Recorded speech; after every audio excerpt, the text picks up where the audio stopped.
through Jebson City an hour ago and everything seemed quiet. Where you been since then? I stopped at a little service station and restaurant for breakfast. Let's take a look at your driving license. Mason handed it to him.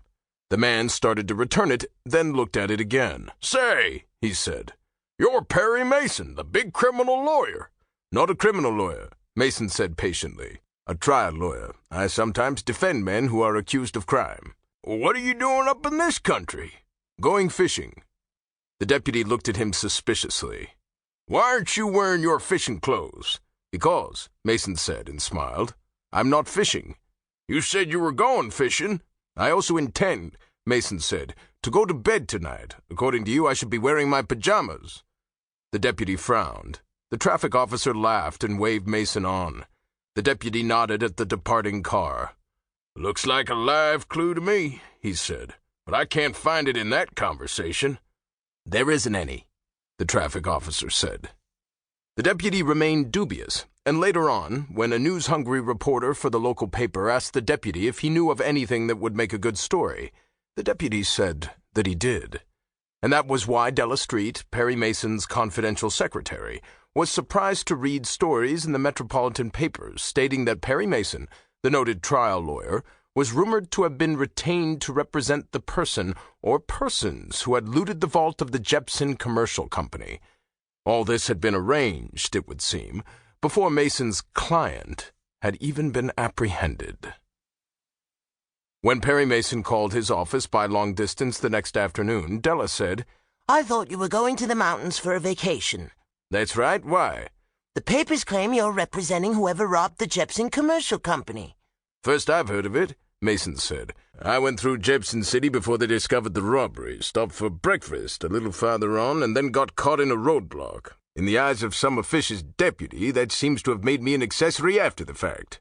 Well, Della Street said, they've caught a man by the name of Harvey L. Corbin and apparently have quite a case against him. They're hinting at mysterious evidence which won't be disclosed until the time of trial. Was he the one who committed the crime? Mason asked. The police think so. He has a criminal record. When his employers at Jebson City found out about it, they told him to leave town. That was the evening before the robbery. Just like that, eh? Mason asked. Well, you see, Jebson City is a one-industry town, and the company owns all the houses. They're leased to the employees. I understand Corbin's wife and daughter were told they could stay on until Corbin got located in a new place, but Corbin was told to leave town at once. You aren't interested, are you? Not in the least, Mason said. Except that when I drive back, I'll be going through Jebson City, and I'll probably stop to pick up the local gossip. Don't do it, she warned. This man Corbin has all the earmarks of being an underdog, and you know how you feel about underdogs. A quality in her voice made Perry suspicious.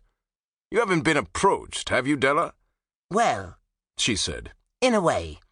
Mrs. Corbin read in the papers that you were going to represent her husband, and she was overjoyed. It seems that she thinks her husband's implication in this is a raw deal. She hadn't known anything about his criminal record, but she loves him and is going to stand by him. You've talked with her? Mason asked. Several times.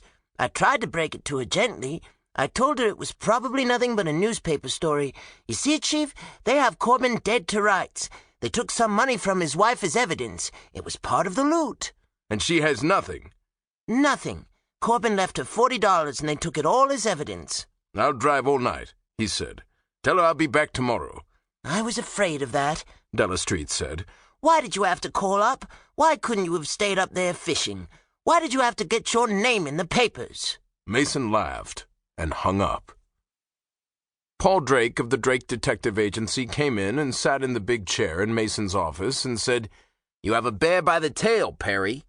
What's the matter, Paul? Didn't your detective work in Jebson City pan out? It panned out all right, but the stuff in the pan isn't what you want, Perry, Drake explained. How come? Your client's guilty. Go on, Mason said. The money he gave his wife was some of what was stolen from the vault. How do they know it was the stolen money? Mason asked. Drake pulled a notebook from his pocket. Here's the whole picture. The plant manager runs Jebson City. There isn't any private property. The Jebson Company controls everything. Not a single small business. Drake shook his head. Not unless you want to consider garbage collecting a small business. An old coot by the name of George Addy lives 5 miles down the canyon. He has a hog ranch and collects the garbage. He's supposed to have the first nickel...